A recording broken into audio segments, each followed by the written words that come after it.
গেল বর্ষার পরপরই ডেঙ্গু জ্বরে মৃত্যুর সংখ্যা ভেঙেছিল অতীতের সব রেকর্ড। এই বছরও তীব্র তাপপ্রবাহের পর বৃষ্টির কারণে ডেঙ্গু আতঙ্কে ঢাকাবাসী।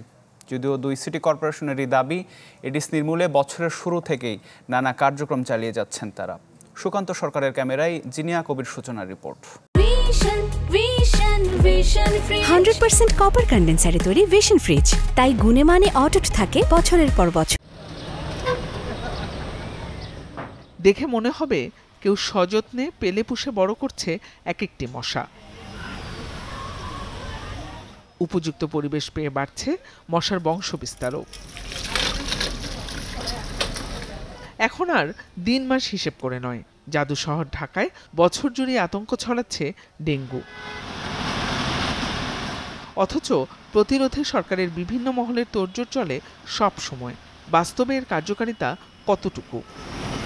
ছোট বাচ্চা আছে, ওকে নিয়ে অনেক সময় অনেক টেনশনে থাকি। আমার হাজবেন্ডের ডেঙ্গু হয়ে গেছে, আমারও ডেঙ্গু হয়ে গেছে, আবার তো সামনে ডেঙ্গু আসতেছে, আতঙ্কে আছি এতে আমরা। এখানে তো মশার ওষুধ দেওয়াই হয় না, প্রায় মাসে 1.5 মাসে এক দিন দিলে দেয়, না দিলে না, এরকম তেমন কোনো সচেতনমূলক কাজ এদিকে করে না।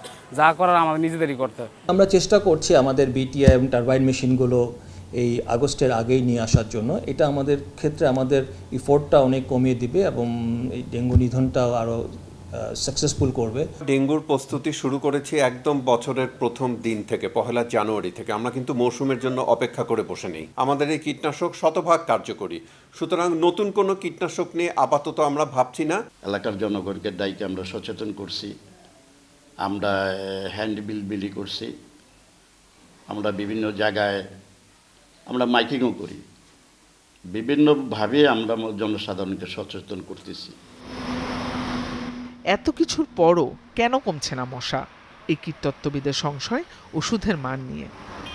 এরিয়া থেকে এরিয়া ভেদে কীটনাশকের রেজিস্ট্যান্স প্যাটার্নটা কম বেশি হয়। ম্যালাথিয়ন কার্যকর এবং ডেল্টামেথ্রিন 10 গুণ যদি আমরা ডোজ বাড়াই তখন সেটি কার্যকর, কিন্তু বাকি যে কীটনাশকগুলো আছে সেই কীটনাশকগুলো কার্যকরী নয়।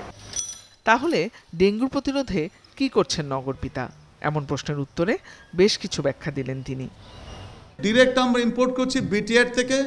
একটি হচ্ছে তরল ফর্মে, একটি হচ্ছে গ্র্যানুয়ালস ফর্মে, আরেকটি হচ্ছে ডাং ফর্মে। এবং আমরা 3 স্তর করেছি। প্রথম স্তর কাউন্সিলর, পরের স্তর হচ্ছে জোনাল, থার্ড স্তর হচ্ছে আমাদের সেন্ট্রালি।